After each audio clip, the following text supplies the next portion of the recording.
بسم اللہ الرحمن الرحیم۔ السلام علیکم۔ رشید دانشمند آدمی تھا۔ اس نے رادہ کو روکنے ٹوکنے کی بجائے اس کے ساتھ پیار سے ایسی باتیں کی کہ اس کا غصہ ٹھنڈا کر دیا اور اس کے دل پر قبضہ کر لیا۔ اس کی باتوں کا اثر تھا کہ وہ رشی کے ساتھ چل پڑی۔ رشی ہر روز رادہ کے پاس جانے لگا، بہت دیر اس کے پاس بیٹھتا، اس کے ساتھ باتیں کرتا رہتا۔ اس نے محسوس کر لیا کہ رادہ پر واقعی مسلمانوں کا آسیب سوار ہو گیا ہے، اور اس کے ساتھ ایک دہشت ہے جو اس کے ذہن کو گرفت میں لیے ہوئے ہے۔ رادہ نے رشی کو یہ دہشت تفصیل سے بتائی۔ وہ ہر رات خواب میں ایک مگرمچھ دیکھتی تھی جس کے منہ میں شیلا ہوتی تھی اور مگرمچھ کے منہ سے خون ٹپک رہا ہوتا تھا۔ رادہ ڈر کر جاگ اٹھتی تھی اور اس کا جسم سردی کے باوجود پسینے میں ڈوب جاتا تھا۔ رشی اس کی یہ دہشت باتوں سے ہی دور کر سکتا تھا۔ وہ اس کوشش میں مصروف رہا، مگر رادہ کی جسمانی حالت روز بروز خراب ہوتی جا رہی تھی۔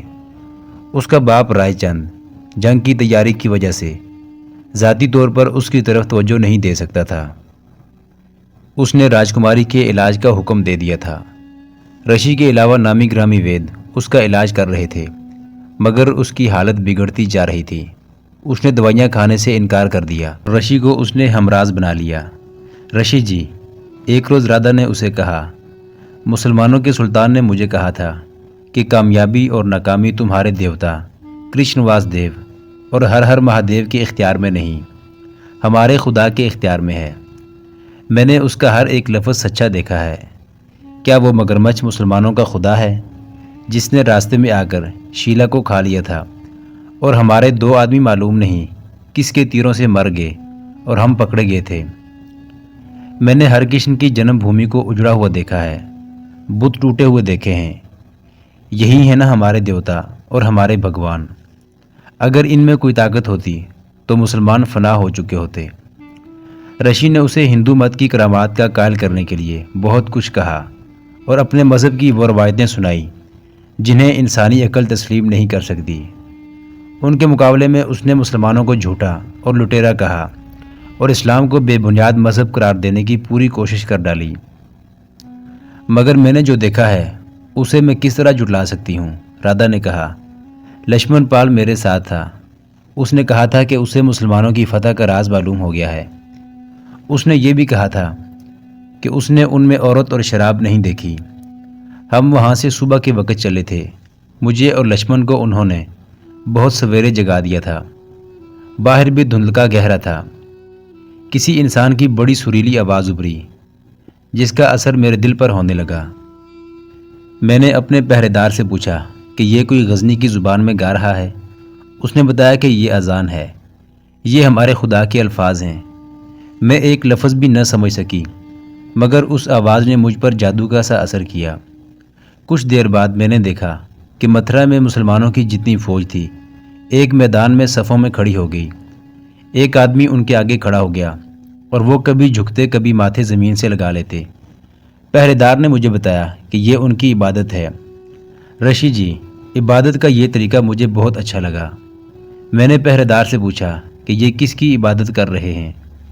ان کے سامنے کوئی بت نہیں، کوئی مورتی نہیں۔ پہرے دار نے کہا کہ ہم جس کی عبادت کرتے ہیں وہ ہمارے دلوں میں ہے اور وہ ہر جگہ موجود ہے۔ اس نے ہمیں فتح دی ہے۔ ہم جب اس کی عبادت سے منہ پھیر لیں گے اور اس کے احکام نہیں مانیں گے تو ہم ہر میدان میں شکست کھائیں گے۔ رشی سن سن کر بے چین ہوتا جا رہا تھا اور رادہ بولے جا رہی تھی۔ میں نے پہرے دار سے پوچھا کہ تمہارا سلطان تو عبادت نہیں کرتا ہوگا، وہ تو سلطان ہے۔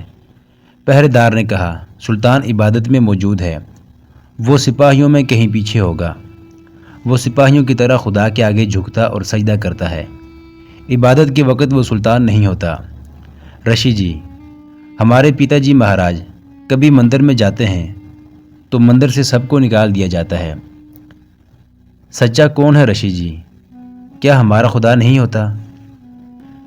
رشی نے بتانا شروع کیا کہ ہندو مت میں خدا کا تصور کیا ہے، لیکن رادہ نے اسے روک دیا اور بولی، کیا مگرمچھ خدا ہے؟ نہیں، مگرمچھ مجھے ہر رات ڈراتا ہے۔ میرے دل میں خدا اتر آیا ہے۔ مہاراج، رشی نے رائے چند سے کہا، راجکماری پاگل ہو چکی ہے۔ معلوم ہوتا ہے متھرا میں مسلمانوں نے اسے کوئی چیز پلا دی ہے جس کا اثر ابھی تک نہیں اترا۔ یہ بیماری میرے علم اور عمل سے باہر ہے۔ وہ اپنے مذہب سے منحرف ہو چکی ہے۔ اب تو وہ کچھ نہ کچھ بولتی ہی رہتی ہے۔ بعض اوقات بولتے بولتے چپ ہو جاتی ہے اور بڑی زور سے چیخ مار کر اپنے چہرے کو ہاتھوں یا کپڑے سے ڈھانپ لیتی ہے۔ اکثر یہی رٹ لگائے رکھتی ہے۔ میرے دل میں خدا اتر آیا ہے۔ یہ مسلمانوں کا اثر ہے۔ اسے اسی حال میں رہنے دو۔ رائے چند نے کہا، میں سلطان محمود کا سر کاٹ کر اس کے سامنے رکھوں گا تو اس کے دل سے مسلمانوں کا خدا نکل جائے گا۔ مجھے ابھی کوئی فرصت نہیں رشید جی۔ غزنی کی فوج بہت قریب آ گئی ہے۔ اگلے ہی روز غزنی کی فوج نے منج کو محاصرے میں لینا شروع کر دیا اور پھر راجکماری رادھا کی کسی کو ہوش اور فکر ہی نہ رہی۔ مگر رادھا کے کان میں جب یہ خبر پڑی کہ اس کا قلعہ محاصرے میں آ گیا ہے تو اس نے اٹھ کر بازو پھیلا دیے اور بلند آواز سے بولی، وہ آ گئے ہیں، سلطان آ گیا، دروازے کھول دو، میری عزت اور غیرت کے رکھوالے آگے ہیں۔ اس وقت ایک وید اور 2 خدمت گار عورتیں وہاں موجود تھیں۔ سب نے کانوں پر ہاتھ رکھ لیے۔ رادھا باہر کو دوڑی تو اسے پکڑ لیا گیا۔ رائے چند وہاں موجود نہیں تھا۔ اس کی ماں کو بلایا گیا۔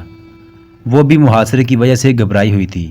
اس نے اپنی بیٹی کی یہ حالت دیکھی تو وید سے کہا کہ اسے کوئی ایسی دوائی دے دو جو اسے بے ہوش کر دے، پھر جو ہی ہوش میں آئے اسے پھر بے ہوش کر دیا جائے۔ رادھا کو جکڑ لیا گیا اور وید نے اس کے منہ میں دوائی ڈال دی۔ تھوڑی دیر بعد رادھا کا جسم بے حس ہو گیا۔ کمرے کا دروازہ باہر سے بند کر دیا گیا۔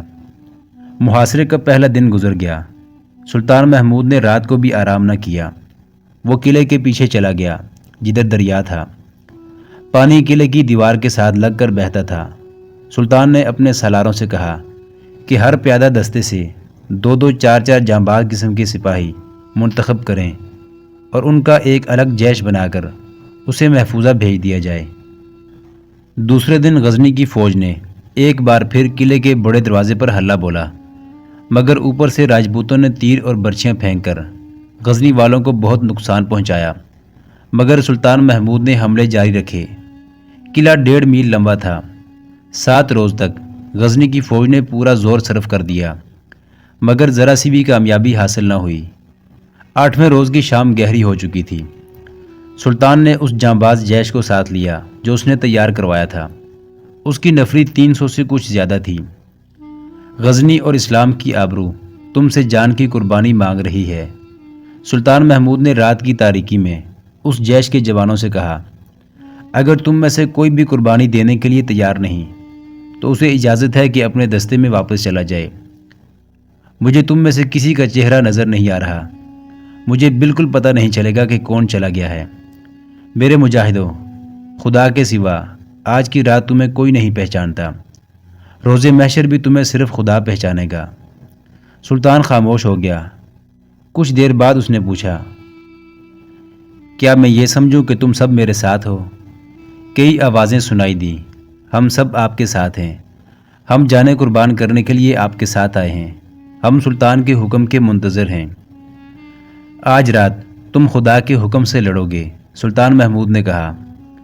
آج تمہیں اس کفرستان میں خدا کا نام بلند کرنا ہے۔ اس قلعے کی ایک دیوار دریا میں ہے۔ تمہیں نقب لگانے اور سرنگ کھودنے والے اوزار دیے جا رہے ہیں۔ تم میں سے 50 آدمی دریا میں اتر کر دیوار کو نیچے سے توڑیں گے۔ پانی زیادہ گہرا نہیں۔ اس موسم میں پانی گہرا نہیں ہوا کرتا، ٹھنڈا ہوتا ہے، اور جو تیرنا نہیں جانتا وہ دریا میں نہ اترے۔ خطرہ یہ ہے کہ دشمن نے تمہیں دیکھ لیا تو اوپر سے تیروں اور برچھوں کا میم برسا دے گا۔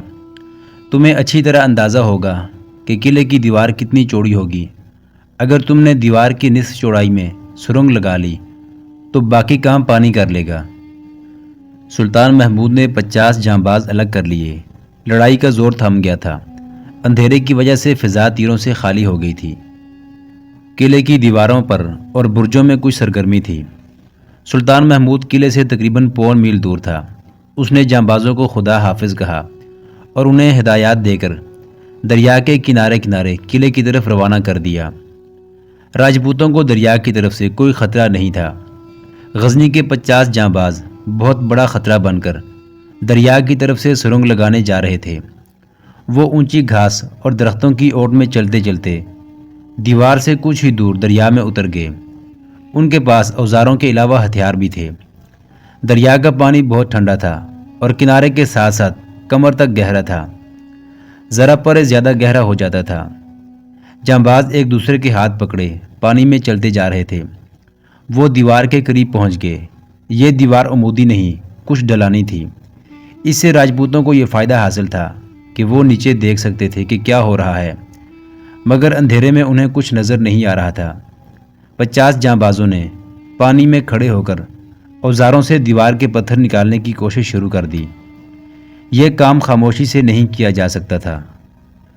اوزاروں کی آواز اوپر دیوار تک جاتی تھی۔ سلطان محمود نے اس آواز کو دبانے کا اہتمام کر رکھا تھا۔ وہ اس طرح کہ دریا کی دیوار کے ساتھ والی دیوار کی طرف سے اس کے حکم سے دف اور نکارے پیٹے جانے لگے اور سپاہیوں نے نعرے لگانے اور غلغپاڑا کرنا شروع کر دیا۔ دیوار کے اوپر راجپوت اس طرح اکٹھے ہو گئے۔ یہ غلغپاڑا ہلے کا ہی ہو سکتا تھا۔ جانباز اطمینان سے پتھر نکالتے رہے۔ انہوں نے اتنے پتھر نکال لیے کہ آگے دیوار کی مٹی آ گئی۔ اس کی کھدائی مشکل نہیں تھی۔ مشکل پیدا یہ ہو رہی تھی کہ دریا بھی سرنگ میں داخل ہو گیا تھا۔ سرنگ فراخ اور بلند تھی۔ 50 آدمی کھدائی کر رہے تھے، اس لیے کام تیزی سے ہو رہا تھا۔ آگے پھر پتھر آگے۔ جانبازوں کے پاس بڑے مضبوط اور موزوں اوزار تھے۔ ان سے پتھر نکلتے آ رہے تھے۔ سرنگ کم و بیش 15 قدم لمبی ہو گئی تھی۔ آخر وہ پتھر دیوار سے ہٹا، جس کے ہٹنے سے قلعے کے اندر کی روشنیاں نظر آنے لگیں۔ جانبازوں نے بہت تیزی سے پتھر نکال دیے اور وہاں اتنا بڑا دھانا بن گیا جس میں سے ایک آدمی کھڑا ہو کر گزر سکتا تھا۔ دریا کا پانی قلعے کے اندر جانے لگا۔ قلعے میں کسی نے پانی کو دیکھ لیا اور اس نے شور مچا دیا۔ جانباز اپنا کام کر چکے تھے۔ وہ پیچھے کو چل پڑے، مگر راجپوت بھی جانباز تھے۔ وہ مشعلیں اٹھائے دوڑے آئے، بہت سے برچھیوں اور تلواروں کے ساتھ آئے۔ غزنی کے جانباز تیزی سے باہر نکل آئے۔ راجپوت ان کے پیچھے آئے۔ دریا میں خون ریز مار کر لڑا گیا۔ اندر سے کئی مشعلیں سرنگ کے راستے باہر آ گئی تھیں۔ ان کی روشنی میں دوست اور دشمن کا پتہ چل رہا تھا۔ سلطان محمود کی نظر انہی جانبازوں پر تھی۔ اس نے ان کی خبر لینے کے لیے 2-3 آدمی آگے بھیج دیے تھے۔ ان آدمیوں نے اطلاع دی کہ دریا میں لڑائی ہو رہی ہے۔ سلطان نے آگے بڑھ کر دیکھا۔ دریا میں بے شمار مشعلیں نظر آ رہی تھیں، جیسے دریا میں تیر رہی ہوں۔ اس نے کم و بیش 300 سپاہیوں کو دریا میں اتار دیا اور مشعل بردار بھی ساتھ بھیج دیے۔ معلوم ہوتا ہے میرے جانبازوں نے دیوار میں نقب لگا لی ہے، سلطان محمود نے اپنے سالار سے کہا۔ اندر سے اسی راستے دشمن باہر آیا ہوگا۔ جاؤ دیکھو اور مجھے بتاؤ۔ دریا کا پانی قلعے کے اندر جا رہا تھا اور سرنگ میں سے راجپوت باہر آ رہے تھے۔ لاشیں اور زخمی دریا میں بہتے جا رہے تھے۔ مشعلوں کے شعلے دریا پر ناچ رہے تھے۔ سلطان محمود نے بہت سوچا کہ وہ اس سرنگ سے اپنا ایک دستہ قلعے میں داخل کر سکتا ہے یا نہیں۔ اسے سرنگ کھودنے والے ایک زخمی نے، جو دریا سے نکل آیا تھا، بتایا کہ سرنگ سے اندر جانے کی کوشش نہ کی جائے ورنہ بہت نقصان ہوگا۔ سلطان نے حکم دے دیا کہ دریا سے اپنے آدمی واپس بلا لیے جائیں۔ وقائے نگاروں نے محاصرے کا جو روز بروز آنکھوں دیکھا حال لکھا ہے وہ بہت طویل ہے۔ مختصر یہ کہ غزنی کے مجاہدین نے خون کی بے دریغ قربانی دے کر دیواروں میں 2 جگہ نقب لگا لی، مگر مونج کے راجپوتوں نے بہادری کے ایسے مظاہرے پیش کیے کہ سلطان محمود غزنوی اش اش کر اٹھا۔ بجائے اس کے غزنی کے دستے ٹوٹی ہوئی دیواروں سے اندر جاتے، اندر سے راجپوت باہر آتے اور غزنی کی فوج پر حملے کرتے تھے۔ ان میں سے جو زندہ رہتے وہ پھر اندر چلے جاتے تھے۔ انہوں نے یہاں تک کیا کہ دروازہ کھول کر رکے ہوئے سیلاب کی طرح آئے اور اس انداز سے لڑے کہ پھر واپس چلے جائیں۔ یہ لوگ جتنے بہادر ہیں اتنے ہی احمق ہیں، سلطان محمود نے اپنے سالاروں سے کہا۔ انہیں موقع دو کہ اسی طرح ہلے بولتے رہیں، یہ اپنی طاقت تیزی سے ضائع کر رہے ہیں۔ اس دوران رادھا کو مسلسل بے ہوشی میں رکھا گیا۔ وہ ہوش میں آتی تھی تو نحیف آواز میں کہتی تھی، خدا میرے دل میں اتر آیا ہے۔ اسے وید بے ہوشی کی دوائی پلا دیتا تھا۔ مورخوں کے مطابق محاصرے کے 25ویں روز سلطان محمود نے حکم دیا کہ قلعے کی دیواروں کی شگافوں پر شدید ہلہ بول کر اندر جانے کی کوشش کی جائے، اور جو ہی راجپوت باہر آنے کے لیے کوئی دروازہ کھولیں، حملہ کر کے دروازے کو کھلا رہنے دیا جائے۔ 25ویں روز کی لڑائی فیصلہ کن تھی۔ راجپوت اپنی طاقت کم کر چکے تھے۔ جب غزنی کی فوج نے شگافوں پر اور ایک دروازے پر ہلہ بولا تو راجپوت گھبرا گئے۔ مسلمان قلعے میں داخل ہو گئے، مگر نفری تھوڑی تھی۔ راجپوتوں نے لڑنے کی بجائے مرنے کو ترجیح دی۔ ان میں سے بعض نے اپنے کنبوں یعنی عورتوں اور بچوں کو اپنے گھروں میں بند کر کے گھروں کو آگ لگا دی اور بال بچوں سمیت زندہ جل گئے۔ جس راجپوت کو کہیں کوئی ہندو عورت نظر آئی اسے قتل کر دیا۔ مجھ کے کئی سپاہیوں نے قلعے کی اتنی اونچی دیواروں کے اوپر سے چھلانگیں لگا دیں اور مر گئے۔ جب سلطان محمود قلعے میں داخل ہوا اس وقت منج جل رہا تھا اور اس آگ میں راجپوت جل رہے تھے۔ یہ اجتماعی خودکشی تھی، صرف محل محفوظ تھا۔ وہاں گئے تو جگہ جگہ عورتوں اور بچوں کی لاشیں پڑی تھیں۔ انہیں راجپوتوں نے خود قتل کیا تھا۔ داشتاؤں اور ناچنے گانے والیوں کے سینے میں بھی خنجر اور تلواریں اتری ہوئی تھیں۔ مرد بھی مرے پڑے تھے۔ رائے چند اور رانی کی لاشیں خوابگاہ میں پلنگوں پر پڑی تھیں۔ غزنی کے آدمی محل کے ہر کمرے میں گئے، صرف ایک کمرہ باہر سے بند تھا۔ کھول کر اندر گئے تو پلنگ پر رادہ پڑی تھی۔ اسے بھی مردہ سمجھا گیا، مگر اس نے آنکھیں کھولیں اور اونگتی آواز میں بولی، خدا میرے دل میں اتر آیا ہے۔ قریب جا کر دیکھا تو پتہ چلا کہ وہ زخمی نہیں، بیمار ہے۔ اس نے مری ہوئی آواز میں پوچھا، تم مسلمان سپاہی ہو؟ تمہارا سلطان کہاں ہے؟ اسے بلاؤ، میں اسے بتانا چاہتی ہوں کہ میں اس کے خدا کا نام لے کر مر رہی ہوں۔ میں اس کے ہاتھ چوم کر مروں گی۔ سب اسے حیرت سے دیکھنے لگے۔ ایک لڑکی کے لیے سلطان محمود کو نہیں بلایا جا سکتا تھا۔ رادہ نے مایوسی سے سب کو دیکھا اور اس کا سر ڈھلک گیا۔ وہ مر چکی تھی۔ مجھ کے بعد سلطان محمود کو کنوج کی طرف پیش قدمی کرنی تھی، مگر اسے ایسی اطلاعات مل رہی تھی جو دھوکہ معلوم ہوتی تھی۔ سالے بروک نے اسے بتایا تھا کہ اس کا اصل مقابلہ کنوج کے گرد و نواح میں ہوگا، مگر بعد کی اطلاعات یہ تھی کہ کنوج تک کے علاقے میں کسی فوج کا نام و نشان نہیں۔ مجھ میں سلطان بہت نقصان اٹھا چکا تھا۔ وہ فوری طور پر پیش قدمی کے قابل نہیں تھا۔ ایک روز اسے سالاروں نے مشورہ دیا کہ پیش قدمی کا حکم دے دیا جائے، کہیں ایسا نہ ہو کہ بھیم پال نڈر اپنی فوج لے کر آ جائے۔ سلطان محمود نے پیش قدمی کا حکم دے دیا۔ اس نے فوج کو یوں تقسیم کیا کہ ایک حصہ دریائے جمنا کے کنارے اور دوسرا دریائے گنگا کے کنارے جا رہا تھا۔ ہراول بڑا مضبوط تھا، اس کے پیچھے سلطان محمود تھا اور یہی فوج کا بڑا حصہ تھا۔ ایک حصہ بہت پیچھے آ رہا تھا جس کی حیثیت محفوظہ کی تھی، ترتیب کوچ کی نہیں جنگ کی تھی۔ سلطان محمود 20 دسمبر 1018 عیسوی بمطابق 8 شعبان 409 ہجری کنوج پہنچا۔ اس نے قلعے کا محاصرہ کر لیا، مگر مزاحمت بڑی کمزور تھی۔ سلطان نے اسے دھوکہ سمجھا۔ اس نے اپنے عقب کی حفاظت کا بندوبست کر لیا اور اس نے دیکھ بھال کے لیے دور دور تک سوار بھیج دیے۔ اسے ہر لمحہ توقع تھی کہ عقب سے حملہ ہوگا، مگر محاصرے کے دوسرے ہی روز کنوج والوں نے قلعے پر سفید جھنڈا لہرا دیا۔ سلطان محمود نے سب سے پہلے ایک سوار دستے کو اندر بھیجا۔ اس کے پیچھے 2 اور دستے گئے اور جب دیکھا کہ اندر امن و امان ہے تو وہ خود اندر گیا۔ کنوج کی فوج کے کمانڈروں سے اسے پتہ چلا کہ مہاراجہ راجیہ پال اپنے خاندان سمیت محاصرے سے پہلے ہی کہیں بھاگ گیا تھا۔ سلطان محمود نے ہندو کمانڈروں سے پوچھا کہ خزانہ کہاں ہے۔ تلاش کے باوجود کچھ بھی نہ ملا۔ سلطان نے محل کو زمین سے ملا دیا اور مندروں میں جا کر تمام بت توڑ کر باہر پھینک دینے کا حکم دے دیا۔ سالے بروک نے بڑے مندر کے پنڈت کو پکڑوا دیا۔ پنڈت سے خزانے کے متعلق پوچھا گیا۔ اس نے کہا، آپ کے اس آدمی کو معلوم ہے خزانہ کہاں ہے، مگر اب وہاں کچھ نہیں ہوگا۔ مہاراجہ سب کچھ ساتھ لے گیا ہے۔ محمد قاسم فرشتہ لکھتا ہے، سلطان محمود کی یہ فتح معمولی نہیں تھی کہ ہندوستان کے وسط میں اذانیں گونج اٹھیں۔ 1019 عیسوی بمطابق 410 ہجری سلطان محمود غزنوی ہندوستان میں متھرا سے کنوج تک کو تہ طے کر کے غزنی میں داخل ہوا۔ اس کی سلطنت میں پہلے ہی اطلاع پہنچ چکی تھی کہ سلطان کئی ایک راجوں مہاراجوں سے ہتھیار ڈلوا کر واپس آ رہا ہے۔ لوگ اپنے فاتح سلطان کے راستے میں جمع ہو گئے تھے۔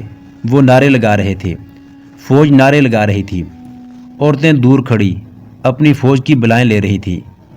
لوگ جب ان 55,000 ہندو قیدیوں کو اور 350 ہاتھیوں کو دیکھتے تھے جو سلطان محمود ہندوستان سے لایا تھا تو وہ خوشی سے ناچنے لگتے تھے۔ غزنی کا بچہ بچہ سلطان محمود کے راستے میں آن کھڑا ہوا۔ داد و تحسین اور نعروں کا شور زمین و آسمان کو ہلا رہا تھا۔ متعصب مورخین اور بعد کے تاریخ نویسوں نے لکھا ہے کہ غزنی پہنچ کر سلطان محمود نے حکم دیا کہ جو مال و دولت ہندوستان سے لایا ہے وہ محل کے باہر کھول کر رکھا جائے۔ جب زر و جواہرات اور درہموں کے انبار اس کے سامنے رکھے گئے تو غرور اور تکبر سے اس کی گردن اکڑ گئی۔ تک تو حقیقت ہے کہ اس نے تمام تر مال غنیمت اپنے محل کے باہر رکھوا کر دیکھا تھا، لیکن اس دور کے مبصروں نے، جن میں الزمخشری اور ابو عبداللہ یاقوت خاص طور پر قابل ذکر ہیں، لکھا ہے کہ سلطان محمود نے جب اپنی سلطنت کے عوام کا اس قدر پرجوش خیر مقدم اور ان کی بیتابیاں دیکھی تو اس نے حکم دیا کہ وہ تمام زر و جواہرات اور خزانے ان لوگوں کے سامنے رکھ دو جو ہم ہندوستان سے لائے ہیں، اور انہیں بتا دو کہ یہ مال تمہارا ہے، یہ تمہارے خزانے کا مال ہے جو تم پر خرچ کیا جائے گا۔ اور اس نے یہ بے بہا خزانہ قوم کی بہبود اور ذہنی ترقی کے لیے وقف کر دیا۔ اس نے سنگ مرمر کی ایک جامع مسجد اور اس کے ساتھ ایک یونیورسٹی کی تعمیر کا حکم دیا۔ مسجد کا نام عروس فلک رکھا گیا۔ یہ تھی ہی دلہن۔ اس کی تعمیر کے لیے دور دور سے معمار بلائے گئے۔ دیواروں اور چھت میں جو بیل بوٹے کھدوائے گئے تھے ان میں سونا اور چاندی پگھلا کر ڈالا گیا۔ میناروں کے کلسوں پر سونا چڑھایا گیا۔ مسجد کے اندر نہایت دلکش اور قیمتی قالین بچھائے گئے۔ یونیورسٹی کو سلطان محمود نے اپنی نگرانی میں مثالی دارالعلوم بنایا۔ اس میں اس نے مختلف زبانوں کی کتابیں جمع کر دیں۔ مکمل ہو کر جامع مسجد اور یونیورسٹی علم و فن کا ایسا مرکز بن گئی جس کی مثال کم از کم عالم اسلام میں نہیں ملتی تھی۔ دور دور سے علماء اور اساتذہ بلائے گئے جن کے لیے اس نے کثیر رقم وقف کر دی۔ طلباء کے لیے بھی بے انداز رقم الگ کر دی گئی جو انہیں وظیفوں کی صورت میں ملتی تھی۔ محمد قاسم فرشتہ اور البیرونی لکھتے ہیں کہ جامع مسجد اور یونیورسٹی متھرا اور فوج کی فتح کی یادگار کے طور پر تعمیر کی گئی تھی۔ تاریخ نویسوں نے سومنات کو زیادہ اہمیت دی ہے، لیکن سلطان محمود کی نگاہ میں متھرا زیادہ اہم تھا، کیونکہ متھرا ہندوؤں کے ہر قسم کی جائے پیدائش ہے، اور ہندوؤں کے ہاں متھرا کو وہی درجہ حاصل ہے جو مسلمانوں کے ہاں مکہ معظمہ اور مدینہ منورہ کو حاصل ہے۔ سلطان محمود جو مال غنیمت لایا تھا اس میں سونے اور چاندی کے 30 لاکھ درہم تھے۔ ہیرے جواہرات اور سونے کے ٹکڑوں کا کوئی حساب نہ تھا۔ 55,000 ہندو قیدی اور 350 ہاتھی تھے۔ گھوڑوں اور تلواروں کا بھی کوئی شمار نہ تھا۔ مشہور مورخ محمد قاسم فرشتہ نے لکھا ہے کہ سلطان محمود ہندوستان سے 3 عجیب چیزیں لایا تھا۔ ان میں ایک ہاتھی تھا، ایک فاختہ اور ایک پتھر۔ یہ ہاتھی اسے متھرا سے کنوج کی طرف پیش قدمی کے دوران اس طرح ملا تھا کہ جمنا کے دائیں کنارے پر اسائی نام کی ایک ریاست تھی جس کا حکمران چندر رائے تھا۔ سلطان کو اس کے جاسوسوں نے بتایا تھا کہ چندر رائے کے پاس ایک ہاتھی اتنی بڑی جسامت کا ہے جو ہندوستان میں کبھی نہیں دیکھا گیا۔ اس ہاتھی کی خوبی صرف یہ نہیں تھی کہ اس کی جسامت غیر معمولی تھی، بلکہ وہ اس لیے بھی ملک بھر میں مشہور تھا کہ میدان جنگ میں دشمنوں کی صفوں میں دہشت اور تباہی پھیلا دیتا تھا، اور دوسرے ہاتھیوں کی طرح تیر یا برچھی کھا کر پیچھے نہیں بھاگتا تھا۔ نڈر ہاتھی تھا۔ سلطان محمود نے اسائی کو اسی ہاتھی کے لیے محاصرے میں لے لیا تھا۔ یہ چھوٹی سی ریاست تھی۔ سلطان محمود نے چندر رائے کو پیغام بھیجا کہ وہ اپنا ہاتھی دے دے تو بڑی آسان شرائط پر محاصرہ اٹھا لیا جائے گا۔ چندر رائے نے جواب بھیجا کہ یہ ہاتھی مجھے اپنی راجدھانی اسائی سے زیادہ عزیز ہے۔ میں جب تک زندہ ہوں اس ہاتھی سے دستبردار نہیں ہوں گا۔ پھر یوں ہوا کہ دونوں فوجوں کا تصادم ہوا۔ اس دوران یہ ہاتھی شاہانہ چال چلتا سلطان محمود کے پاس آ گیا۔ اس کے ہودے میں اس کے جنگجو سواروں کی لاشیں پڑی تھیں جن کے جسموں میں تیر اترے ہوئے تھے۔ ہاتھی کی رہنمائی کرنے والا کوئی نہیں تھا۔ سلطان محمود کے حکم سے ہاتھی کو پکڑ لیا گیا۔ یہ محض اتفاق تھا کہ ہاتھی اپنے آپ آ گیا۔ سلطان محمود نے بے ساختہ کہا، یہ ہاتھی مجھے چندر رائے نے نہیں، خدا نے دیا ہے۔ چنانچہ سلطان نے اس کا نام خدا داد رکھ دیا۔ فرشتہ کے مطابق سلطان محمود ہندوستان سے ایک پرندہ لایا تھا جو فاختہ سے ملتا جلتا تھا۔ اسے قدرت نے یہ خوبی عطا کی تھی کہ اس کا پنجرہ جس مکان یا محل میں رکھا ہوتا وہاں کوئی کسی کو زہر نہیں دے سکتا تھا۔ مکان یا محل کے کسی بھی کمرے میں کتنا ہی چھپا کر کسی کو زہر دیا جاتا تو یہ پرندہ پنجرے میں بری طرح پھڑپڑاتا تھا، جیسے پنجرہ توڑنے کی کوشش کر رہا ہو۔ اس دوران اس کی آنکھوں سے آنسو بہنے لگتے تھے۔ لوگ فوراً چوکنے ہو کر ہر جگہ جا کر دیکھتے تھے کہ کون کسے زہر دے رہا ہے۔ فرشتہ لکھتا ہے کہ سلطان محمود نے یہ پرندہ تحفے کے طور پر خلیفہ بغداد القادر باللہ کو بھیج دیا تھا۔ فرشتہ نے ہی متعدد مورخوں کے حوالے سے لکھا ہے کہ سلطان محمود ہندوستان سے ایک پتھر لایا تھا جس میں یہ خوبی تھی کہ اسے پانی میں ڈبو کر اس سے ٹپکتے قطرے زخم پر ڈالنے سے زخم بہت جلدی ٹھیک ہو جاتا تھا۔ سلطان محمود نے اپنا چھوٹا سا قافلہ شیخ ابو الحسن خرقانی کے آستانے سے کوئی 1 میل دور روک لیا اور وہ گھوڑے سے اترا۔ اس نے معمولی سے کپڑے پہن رکھے تھے، اس قدر معمولی کہ اسے نہ جاننے والوں کو شک تک نہ ہو سکتا تھا کہ وہ سلطان محمود ہے جس نے سارے ہندوستان پر لرزہ طاری کر رکھا ہے۔ اس نے اپنے محافظوں کو وہیں رکے رہنے کو کہا اور خود پیدل چل پڑا۔ اپنے پیر و مرشد کے سامنے وہ شاہانہ شان و شوکت سے کبھی نہیں گیا تھا۔ شیخ ابو الحسن خرقانی کے ہاں جا کر اس نے ان کے ہاتھ چومے اور سر جھکا کر بیٹھ گیا۔ وہ وقت یاد کرو جب تم ہندوستان سے شکست کھا کر آئے تھے، شیخ خرقانی نے کہا۔ تم دل برداشتہ تھے، تمہاری فوج کٹ گئی تھی، تمہاری ہمت ٹوٹ گئی تھی، اور ہاں تمہارے دشمن تمہیں لاش سمجھ کر تمہارے اوپر گدوں کی طرح منڈلانے لگے تھے۔ مجھے ڈر تھا کہ تم ہتھیار ڈال کر بیٹھ جاؤ گے۔ فتح اور شکست خدا کے اختیار میں ہے۔ ہارتے وہ ہیں جو شکست تسلیم کر لیتے ہیں، اور شکست کو وہی تسلیم کرتا ہے جس کا ایمان کمزور ہوتا ہے۔ تم شہیدوں کے خون کی قیمت ادا نہیں کر سکتے محمود، ان کی قدر کر سکتے ہو، اور یہ تمہارا فرض ہے۔ یاد رکھو، تم اگر انہیں بھول گئے جو نعرے لگاتے اور سینے تانے تمہارے ساتھ گئے تھے مگر واپس نہیں آ سکے، تو اس کی سزا اس دنیا میں پاؤ گے۔ وہ تمہارے حکم سے نہیں، خدا کے حکم سے لڑے تھے۔ میں نے ان کی یاد میں ایک جامع مسجد اور ایک دارالعلوم کی تعمیر کا حکم دے دیا ہے، سلطان محمود نے کہا، اور ان کی یادگار کے طور پر مینار بھی تعمیر کروا رہا ہوں۔ شہیدوں کے بچوں کو دارالعلوم میں مفت تعلیم اور وظیفہ ملا کرے گا۔ اور غور سے سنو محمود، شیخ ابو الحسن خرقانی نے کہا، غزنی کے لوگوں نے تمہارا استقبال اس طرح کیا ہے جیسے تم آسمان سے اترے ہو۔ میں سن چکا ہوں کہ عورتوں نے تمہاری راہ میں اور تمہارے اوپر پھول پھینکے تھے، شاعروں نے تمہاری مدح میں شعر کہے اور گویوں نے گیت گائے ہیں۔ دربار میں لوگوں نے تمہارے ہاتھ چومے اور تمہیں ساری دنیا کا فاتح کہا ہے۔ تم شاید نہیں سمجھ سکے کہ جنہیں تم نے پھول سمجھا ہے وہ کانٹے تھے جو تمہاری راہ میں بکھیرے گئے تھے، اور وہ مدح سرائی جو شاعروں اور گویوں نے کی وہ شہد میں ملا ہوا زہر ہے جو تمہیں پلایا گیا ہے۔ اگر آج تمہارا تختہ الٹ جائے تو یہی لوگ نعرے لگائیں گے کہ محمود اس قابل تھا، اس میں سلطان بننے کی اہلیت نہ تھی۔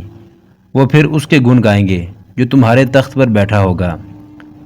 خوش آمدی درباری تخت و تاج کی دیمک ہوتے ہیں، وہ دشمن سے زیادہ خطرناک ہوتے ہیں۔ تم نے غزنی کے اکابرین اور امراء اور رتبہ والوں کو جب ضیافت دی تھی تو تم بھول گئے تھے کہ تمہاری سلطنت میں اس رات لاکھوں انسان روکھی سوکھی کھا کر سو گئے تھے، اور کچھ ایسے بھی تھے جن کے پیٹ میں اس شام ایک نوالا بھی نہیں گیا تھا۔ خوش آمدیوں نے تمہیں یہ تاثر دیا تھا کہ رعایا خوشحال ہے اور وہ تمہارے گیت گا رہی ہے۔ محمود، اپنے آپ کو اپنی روح کے آئینے میں اور اپنی رعایا کو اپنی آنکھوں سے دیکھو۔ اس آئینے میں نہ دیکھو جو تمہیں درباری ٹولہ دکھایا کرتا ہے۔ تم تنہا اپنی ذات میں کچھ بھی نہیں، تم قوم کا عکس ہو۔ اپنے آپ کو اس عکس میں گم کر دو۔ سلطانی اور عیاری ساتھ ساتھ چلتی ہیں۔ خوش آمدی اور عہدوں کے بھوکے لوگ سلطان سے عیاری کرتے ہیں، اور سلطان قوم سے عیاری کرتا ہے۔ یوں سمجھو کہ گناہ اور نیکی کندھے سے کندھا ملا کر چلتے ہیں، اور جو سلطان اپنی آنکھوں پر خوشامدیوں کی پٹی باندھ لیتا ہے اور کانوں میں مدح سراؤں کا سیسا پگھلا کر ڈال لیتا ہے، وہ خدا کے نزدیک سب سے بڑا گناہ گار ہے۔ آج تمہیں خدا نے جو طاقت اور جاہ و حشمت عطا کی ہے، یہ تم سے چھن بھی سکتی ہے۔ خوشامدیوں کے نعروں کی نسبت رعایا کی آہیں عرش تک جلدی پہنچتی ہیں۔ ہندوستان کی فتوحات نے تمہاری رعایا میں اضافہ کر دیا ہے، تمہاری ذمہ داریاں بڑھ گئی ہیں۔ کہیں ایسا نہ ہو کہ سونے چاندی کے انبار تمہیں اندھا کر دیں۔ محترم ناظرین، سلطان محمود غزنوی کی تاریخ پر مشتمل سیریز دیکھنے کے لیے چینل کو سبسکرائب ضرور کر لیں۔ گزشتہ اقساط دیکھنے کے لیے چینل پر پلے لسٹ کا وزٹ کریں۔ ویڈیو کو لائک اور شیئر ضرور کیجیے۔ آج کی قسط کے بارے میں کمنٹ باکس میں اپنی رائے سے آگاہ ضرور کریں۔ اللہ آپ کا حامی و ناصر ہو۔